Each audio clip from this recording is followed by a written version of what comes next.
What on earth have I brought to my yard today? Well, I'll tell you what I've brought to my yard today. A kind of a trashy eyesore that my wife is not going to enjoy when she walks back here and sees in the yard. Guys, welcome back out to the channel. This is Kyle with Culture Redneck Garage. So, what I've brought here today is not another car project, I can tell you that. But it is a little mini project. Normally this time of year, I am on the piano keys at a musical, sort of getting ready to jump in the orchestra pit and help my buddies with the musical. And, well, I kind of am still doing that, but not on the piano. The score was sort of smaller, so it didn't need a second keys. And so I'm off the hook. Well, sort of. Being a car guy, he said, "Hey, would you mind helping me out with a set piece?" So naturally I agreed, and I'm up to the challenge. I think I am. But the show is Grease, and if you know Grease, you've seen it.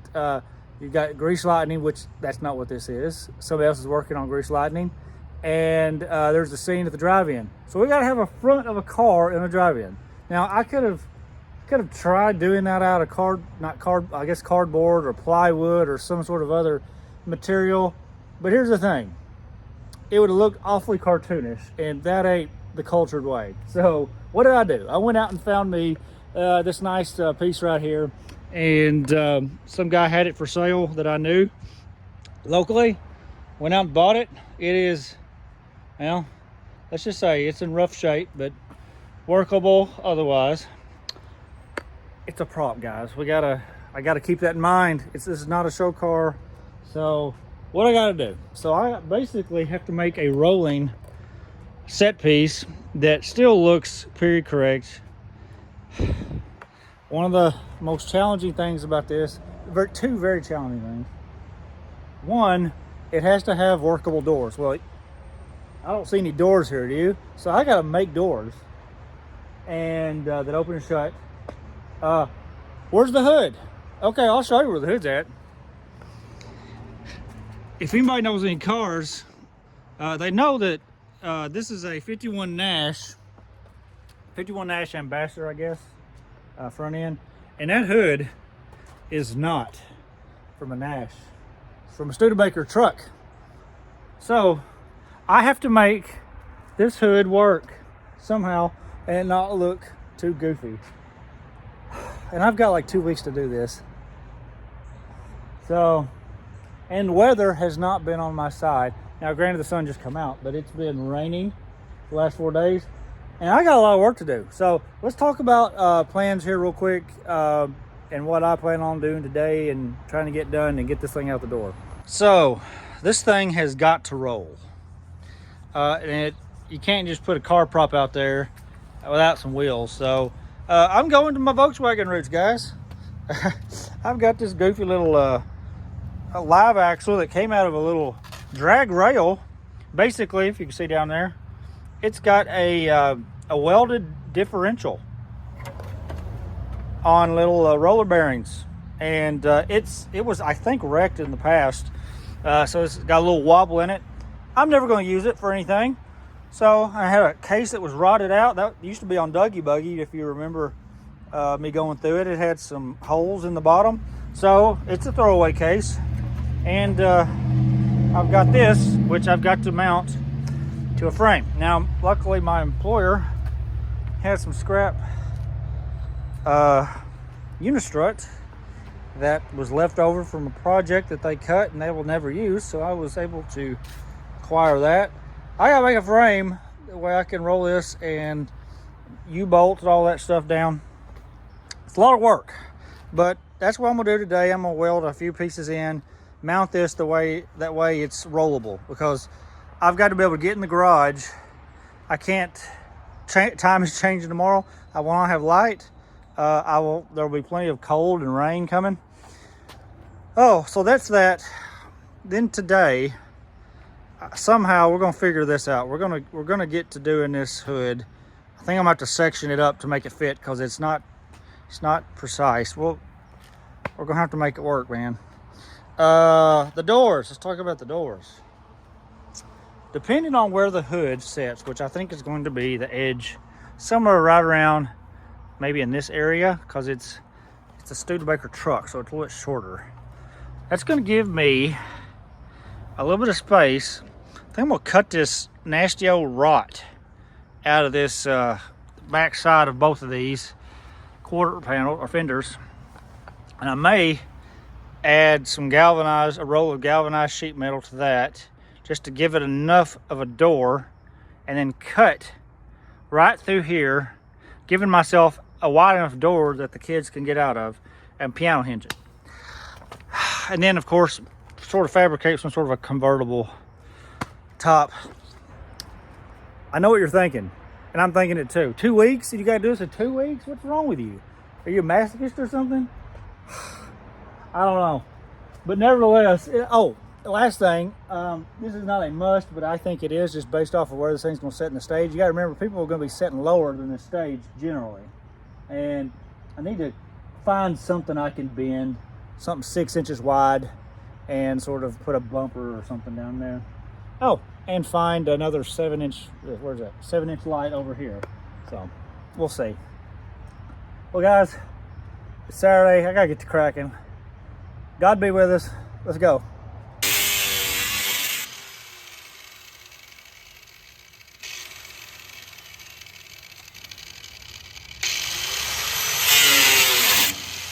Oh gosh.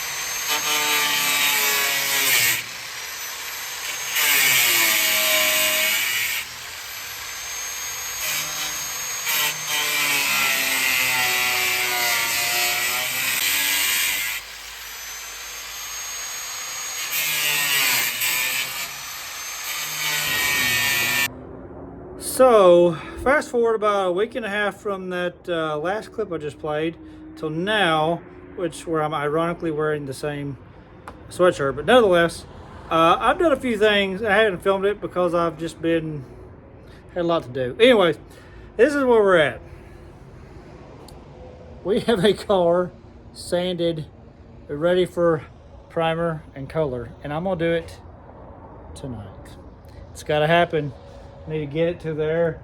But you know, we've done a lot in the last week and a half, so I want to show you real quickly what we've done to get the car where we're at.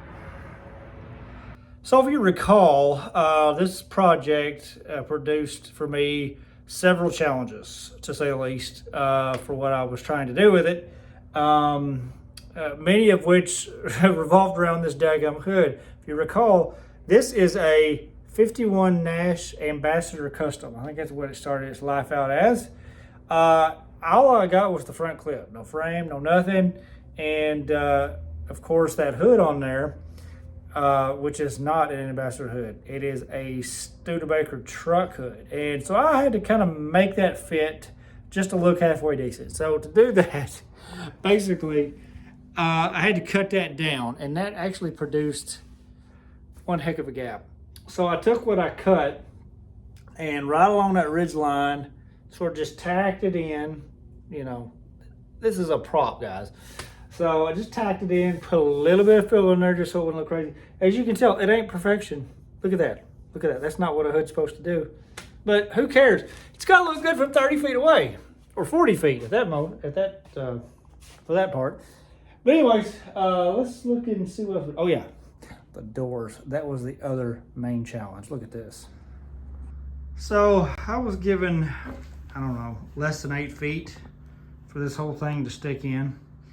And it had to have closable doors. The scene calls for the doors to slam, and it is what it is. Well, I didn't have a door, so I had to make a door. Let's just look at this. So I basically had to make me a door frame out of wood.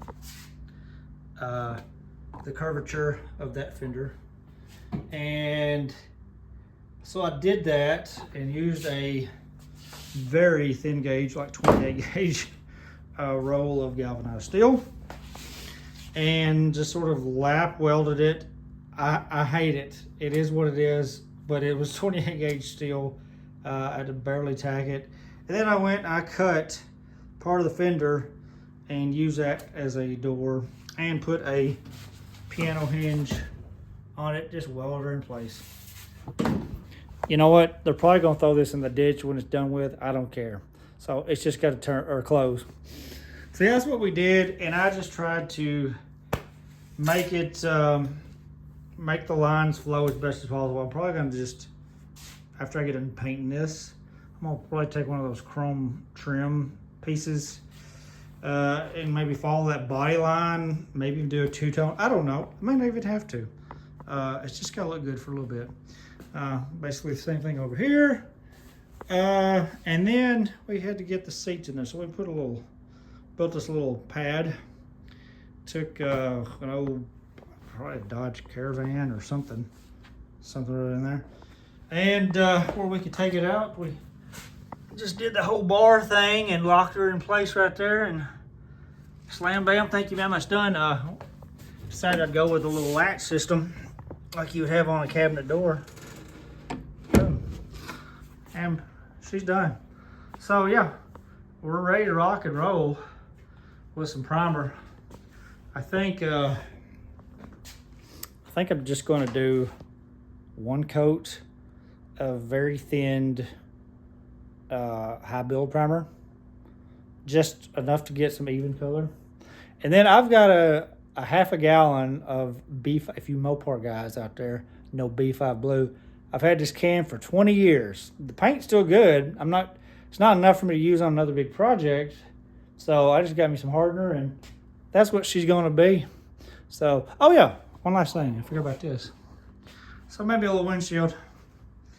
A guy I knew was tearing up a construction site and had a lot of 1 inch and 3/4 inch conduit. So I just like, hey, I could use that. So I just basically made me some little pie cuts in there, tacked it, cleaned it up, and that's gonna be my windshield. It's good enough for theater, right? Yeah, remember, this is theater. This body work is about as straight as Elton John. It's not really, it's far from what I would do with the Plymouth, which I need to get back on. But like I said, it's just theater. I've had to hold my breath and bite down on my lips as I do this because I realize it's not going to be perfect. You're going to see lots of imperfections at the body. And I am finally okay with that. I don't care. They're going to be happy. They could have gotten a cardboard box. That's what a lot of high schools do, but we've got a real car. So, guys, I'm going to stop talking, and I'm going to get this seat out and move this to where I can paint it. And I probably won't do a lot of filming, so you'll just see her when she's done. So, until then, we'll see you. Oh, friends, I'm digging the B5 Blue. I forgot how awesome that looked. Granted, it's nighttime and lights are on it, so it's gonna look better. But I'm overall pretty happy with how this 20-year-old Mopar paint went on. So anyways, we will see tomorrow. I'm excited, very happy with it. Not perfect, had a little run in there, but you'll never know. And once again, it's a showpiece. Just gotta look good from 40 feet away. So, we'll see you in the morning, guys. I am tired. Nighty-night. Well, friends, what you just saw was us finishing up the paint there at 11 o'clock at night in the middle of November. And I'm very surprised at how well it come out. In my rush to try to get this thing, all the tape off of it and out the door and into the auditorium, I didn't take any morning after video. So anyways, here we are. We're in the beautiful Paducah Tillman Auditorium, awaiting the rehearsal for Grease. And anyways, I just wanted to show you guys, we got her here at our home. This is what she looks like now. Not bad for 2 weeks, I don't think. I was very happy with how the paint came out, and it's been a fun project. We added a couple little things just because I'm vain. I had to put this there to cover up the turn signal indicators. But yeah, overall, not too bad for 20-year-old paint. And I'm excited. Anyways, well, guys, we're going to end cap this project right here. And it has been a very fun project. I've had a blast doing it. It has not only been a learning experience and exercised my my auto body work, but it has whetted my appetite to get back to working on the Plymouth. So that's what we're going to be working on next. Anyways, guys, I can't wait to see the show and see these guys having a great time in it. So anyways, until next video, we will see you.